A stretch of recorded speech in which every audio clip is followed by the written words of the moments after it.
I, 28F, have been grappling with a complex family situation that has left me questioning everything I thought I knew about my relationships and my place in the world. Growing up, I always felt like the odd one out in my family. My parents, especially my mom, seemed to favor my older sister Lauren, 30F, in every way imaginable. This wasn't just a case of slight preference, it was blatant favoritism that colored every aspect of our childhood and beyond. From as early as I can remember, Lauren was the golden child. She was naturally intelligent, excelled in school without much effort, and had a talent for music that our parents nurtured relentlessly. I, on the other hand, struggled academically and never found that one thing I was exceptionally good at. It wasn't for lack of trying. I worked hard in school and tried various extracurriculars, but nothing seemed to click. Our childhood was filled with countless instances of unequal treatment. When Lauren got straight A's, which was almost every report card, she'd be rewarded with lavish gifts.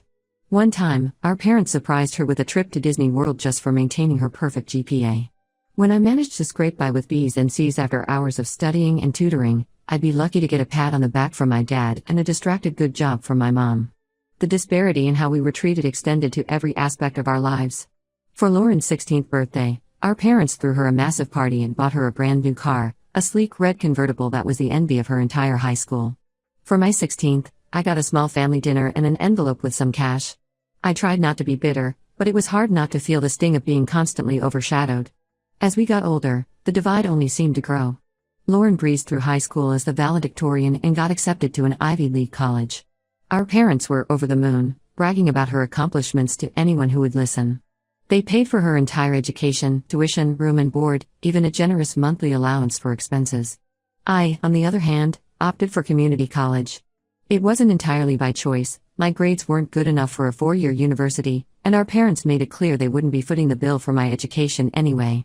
I worked part-time at a local diner to pay my own way through school. It was exhausting juggling work and classes, but I was determined to make something of myself. During this time, I met Matthew, 29M. He was a customer at the diner, and we hit it off immediately. Matthew came from a working-class background and was putting himself through college too. He understood my struggles in a way no one else ever had. We started dating, and for the first time, I felt truly seen and appreciated for who I was. Meanwhile, Lauren's life seemed to be going perfectly. She graduated with honors, landed a high-paying job at a prestigious firm, and met Josh, 31M, a successful lawyer from a well-to-do family. Our parents were thrilled, of course. They saw Josh as the perfect addition to the family and welcomed him with open arms. The final straw in our family dynamic came when Lauren got engaged a few years ago. Our parents threw her an extravagant engagement party at an upscale country club. They invited what felt like half the town, sparing no expense on catering, decorations, and entertainment. During the party, they proudly announced that they would be paying for Lauren and Josh's entire wedding, easily $50,000 plus a fare. I tried to be happy for my sister, but it was hard not to feel the familiar pang of jealousy and hurt. Matthew and I had been together for years at this point, and while we talked about marriage, we knew we couldn't afford anything elaborate. We were still paying off our student loans and saving for a down payment on a modest house. When Matthew and I got engaged last year, my parents' response was lukewarm at best. There was no engagement party, no big announcement. They reluctantly agreed to contribute $5,000 to our wedding plans, but made it clear that was all they could afford to give. I knew it was a lie. They had just bought a new vacation home in Florida, but I was beyond arguing at that point. I was hurt but not surprised. At that point, I had largely accepted that I would never be the favorite child. Matthew was outraged on my behalf and encouraged me to confront my parents about their blatant favoritism. But I decided it wasn't worth the drama and emotional toll. We ended up having a small backyard wedding that was lovely, even without my family's support. Lauren attended with Josh, but left early, claiming she had an important work event the next day. Since then, I've kept my distance from my parents and Lauren. We see each other at major holidays, but that's about it. I focused on building my own life and family with Matthew. We both have steady jobs, we bought a small fixer-upper house, and we're happy. But I'd be lying if I said the years of rejection and unequal treatment didn't still sting. Last month, I got some unexpected news that's thrown everything into chaos. My grandmother on my dad's side passed away. We were never particularly close, as she lived across the country and we only saw her every few years. What shocked me was finding out that she left me a substantial inheritance, $500,000 to be exact. Apparently, my grandmother had been following both my and Lauren's lives from afar. She saw how our parents treated us differently and decided to try to even things out a bit in her will. Lauren was left a small sum of $50,000, while the bulk of the estate came to me. I was floored. For the first time in my life, I felt like someone in my family saw me and wanted to help. The money would be life-changing for Matthew and me. We could pay off our modest house, set aside money for our future kids' education, and have a solid nest egg. It felt like a chance to finally have the security and opportunities that had always been given to Lauren. The problem is, my family is furious. My parents called me in a rage, saying I needed to split the money 50-50 with Lauren. They claim it's only fair and what my grandmother would have wanted. They said that Lauren deserves it more because she has a more expensive lifestyle to maintain and that I should be used to living with less anyway. The irony of their statement seemed completely lost on them. Lauren has been blowing up my phone, alternating between guilt trips and threats of legal action if I don't share. She's saying things like, "After everything I've done for you growing up, this is how you repay me? And you know I've always looked out for you, how can you be so selfish?" It's hard for me to reconcile these statements with my memories of growing up constantly in her shadow. I'm torn. On one hand, I feel like this inheritance was meant for me specifically. My grandmother clearly had her reasons for the uneven split. And after a lifetime of getting the short end of the stick, is it so wrong to want to keep this for myself? This feels like my one chance to have something that's just for me, to build a life I've always dreamed of but never thought I could have. On the other hand, $500,000 is a lot of money. I know Lauren and Josh have been struggling financially lately, despite their high-paying jobs. They bought a big house and live an expensive lifestyle, and I've overheard my parents talking about how they've had to help them out a few times. Part of me wonders if I'm being selfish by not sharing at least some of it. Am I stooping to their level by keeping it all? I've talked it over endlessly with Matthew. He thinks I should keep every penny and tell my family to kick rocks. He says they've never considered my feelings or financial situation, so why should I consider theirs now? My best friend thinks I should give Lauren $100,000 to keep the peace, but still keep the majority for myself. I'm paralyzed with indecision. So Reddit, Ida, if I keep the entire inheritance for myself? Should I share some with Lauren? Or split it 50-50 like my parents want? I'm lost and could use some outside perspectives. This inheritance feels like a turning point in my life, and I want to make the right decision. Thanks in advance for any advice. Update 1, it's been about a week since my original post, and to say a lot has happened would be an understatement. First, I want to thank everyone for their comments and advice. Reading through everything really helped me gain some clarity on the situation. After a lot of soul-searching and many long talks with Matthew, I decided to stand my ground and keep the full inheritance. It wasn't an easy choice, but I realize now that I don't owe my family anything after years of unfair treatment. This money was left to me for a reason, and I intend to honor my grandmother's wishes. I spent days drafting and redrafting a message to my family. I wanted to be clear and firm, but not unnecessarily hurtful. Finally, I sent a group text to my parents and Lauren explaining my decision. I tried to be respectful, saying that while I understood their disappointment, this was my inheritance to do with as I pleased. I said I hoped we could move past this and maintain a relationship, but that my decision was final. The response was about what I expected, a complete meltdown. Within minutes, my phone was blowing up with calls and messages. My mom called me selfish and ungrateful, saying I was spitting in the face of everything they'd done for me. My dad said I was tearing the family apart and that he was ashamed to call me his daughter. Lauren sent a long, guilt-trippy message about how she always looked out for me growing up, which is laughable, and how could I do this to her? What I didn't expect was for them to rope in the extended family. Apparently, they've been calling up aunts, uncles, and cousins to tell their, very biased, side of the story. I've been getting judgmental messages from relatives I haven't spoken to in years, people who were never involved in our lives suddenly acting like they had a say. My mom's sister, Aunt Karen, has been particularly vicious. She left me a voicemail calling me a greedy little snake and saying she always knew I would turn out to be a disappointment.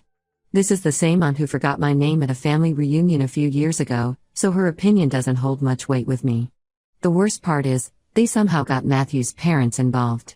I'm still not sure how they got their contact information, but Matthew's mom called me in tears, begging me to reconsider for the sake of family harmony. She said that family is the most important thing and that money isn't worth losing relationships over. It felt like such a betrayal for my family to drag Matthew's parents into this mess. I'd be lying if I said all of this wasn't getting to me. There have been moments where I've considered just splitting the money to make it all go away. The constant barrage of messages and calls is exhausting, and part of me wonders if it's worth the stress. But every time I start to waver, I remember all the years of being treated like a second-class member of my own family. I remember the lonely birthdays, the lack of support for my education, the way they barely acknowledged my wedding. I remember my grandmother's apparent wish to finally level the playing field. And I stand firm in my choice. Matthew has been my rock through all of this. He's furious at my family for their behavior and has been running interference with his own parents. He reminded me of all the times we struggled financially while my parents lavished gifts on Lauren, of all the dreams we put on hold because we couldn't afford them. He says this is our chance to build the life we've always wanted, and we shouldn't let anyone guilt us out of it. We've decided to take a step back from all family interactions for a while to let things cool down. I've muted notifications from my parents and Lauren, and we're screening our calls. It's hard, especially with the holidays coming up, but it feels necessary for my mental health.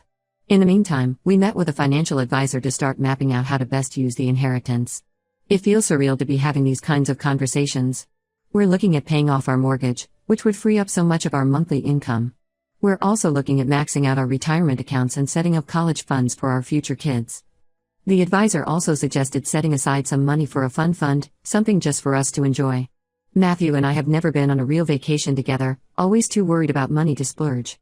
The idea that we could actually plan a trip without stressing about every penny is incredible. I know the family drama is far from over.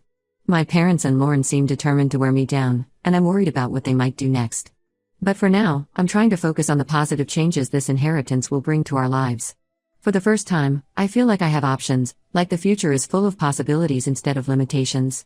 I'll update again if anything major happens. Thank you again to everyone for the support and advice. It means more than you know to feel like someone is finally on my side. Update 2. It's been about a month since my last update, and unfortunately, things have only gotten worse with my family.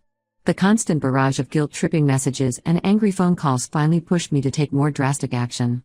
After another particularly nasty voicemail from my mother, where she called me ungrateful and said I was dead to her if I didn't share the money, I decided I'd had enough. I've decided to go completely no contact with my parents and Lauren, at least for the foreseeable future. I spent a day drafting an email, trying to find the right words to express my feelings. In the end, I sent them each a final message explaining that their behavior has been toxic and manipulative, and that I need space to heal and move forward with my life. I told them that their constant harassment and attempts to guilt me were damaging my mental health and my marriage. I said that unless they could respect my decisions and treat me with basic decency, I didn't want to hear from them. I then blocked their numbers and removed them from all my social media accounts. It wasn't an easy decision, but it feels like the right one. The constant stress and drama were taking a toll on every aspect of my life. I was having trouble sleeping, my work was suffering, and I found myself snapping at Matthew over little things. He's been incredibly supportive, but I could tell it was wearing on him too. The hardest part has been dealing with the fallout from the extended family. My decision to cut contact seems to have split the family down the middle. Some relatives have reached out to offer support and say they understand my position. My cousin Amy, who I was close to as a kid but drifted apart from as adults, sent me a long email sharing her own experiences with family favoritism. It was comforting to know I wasn't alone in feeling this way. Others have doubled down on the guilt trips and accusations. My dad's brother, Uncle Steve, left me a rambling voicemail about how I was destroying the family and would regret this when I was older and alone. It stung to hear, but I reminded myself that this is the same uncle who forgot my birthday for 3 years in a row while never missing Lauren's. I've had to block a few particularly persistent aunts and cousins who wouldn't stop harassing me. It's painful to feel like I'm losing so much of my family over this, but I keep reminding myself that true family wouldn't treat me this way. They wouldn't try to manipulate and guilt me into giving up something that was left to me. On a more positive note, Matthew and I have started putting the inheritance to good use. We paid off our mortgage last week, which feels absolutely incredible. After years of stressing over the monthly payments and worrying about what would happen if one of us lost our job, it's like a weight has been lifted off our shoulders. We've also maxed out our IRAs for the year and set up 529 plans for our future children. It's strange to think about having kids when things are so chaotic with my own family, but it also feels hopeful. We're determined to break the cycle and create a loving, supportive home for our children, where they'll be valued equally. We're planning a vacation later this year, our first real, non-budget trip as a couple. We're thinking about going to Europe, something we've always dreamed of but never thought we'd be able to afford. It feels strange to be making these big financial moves and planning for the future while dealing with so much family drama. But I'm trying to focus on building the life and family I've always wanted with Matthew. I'm still processing a lot of complicated emotions about everything that's happened. There are days when I feel strong and certain in my decisions, and others when I'm racked with guilt and doubt.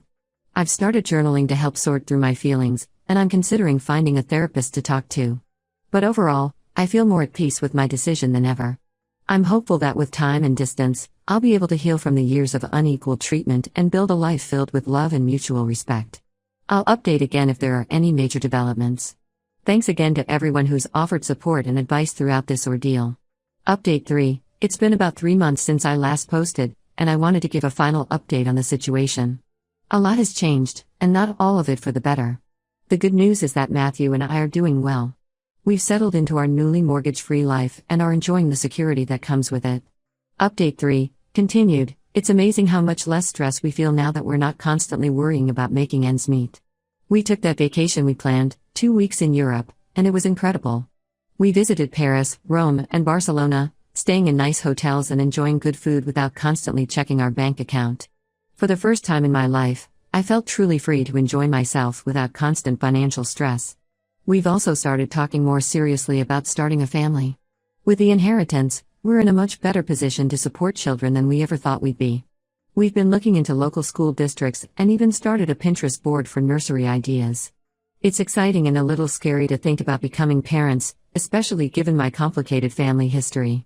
But I'm determined to create a loving, supportive home for our future children. Now for the not-so-good news. Despite my attempts to go no contact, my family has not let up. They've started showing up at our house unannounced, leaving guilt-tripping voicemails from unknown numbers, and even contacting my workplace. Last week, my boss pulled me aside to ask if everything was okay at home because my mother had called the office in tears, saying she urgently needed to speak with me. The last straw came when my mother somehow got a hold of my best friend's number and called her in tears, begging her to talk some sense into me. She told my friend all sorts of exaggerated stories about how I was destroying the family and how Lauren was suffering because of my selfishness. My friend was uncomfortable and upset, and I felt terrible that my family drama had spilled over into my friendships. After consulting with Matthew and doing some research, we decided to take legal action. We've hired a lawyer and are in the process of filing for a restraining order against my parents and Lauren. It's drastic, I know, but we feel it's necessary for our peace of mind and safety. The lawyer has advised us to document all instances of harassment and unwanted contact, which we've been doing meticulously. I never imagined my relationship with my family would come to this. There's a part of me that's grieving for the loving family I never really had. I find myself thinking about happy memories from childhood, family vacations, holiday dinners, and wondering if they were as idyllic as I remember or if I'm just romanticizing the past. But a bigger part of me feels relief at finally setting firm boundaries and prioritizing my own well-being. I've started sleeping better at night, and the constant knot of anxiety in my stomach has begun to loosen. Matthew says he's noticed a positive change in my mood and overall outlook. Through all of this, I've realized that family isn't just about blood. It's about love, respect, and support. Matthew has been my true family throughout this ordeal. And we're building a chosen family of friends who lift us up instead of tearing us down. We've been hosting more dinner parties and game nights, surrounding ourselves with positive people who value us for who we are. As for the inheritance, we're continuing to use it to build the life we've always dreamed of. But more importantly, we're using it as a reminder to break the cycle of favoritism and unequal treatment. If we do have children, we're committed to loving and supporting them equally, celebrating their individual strengths and helping them through their struggles. Thank you to everyone who's followed along and offered support. Your kind words and advice have meant more than you know. Here's to moving forward and creating a brighter future, inheritance or not.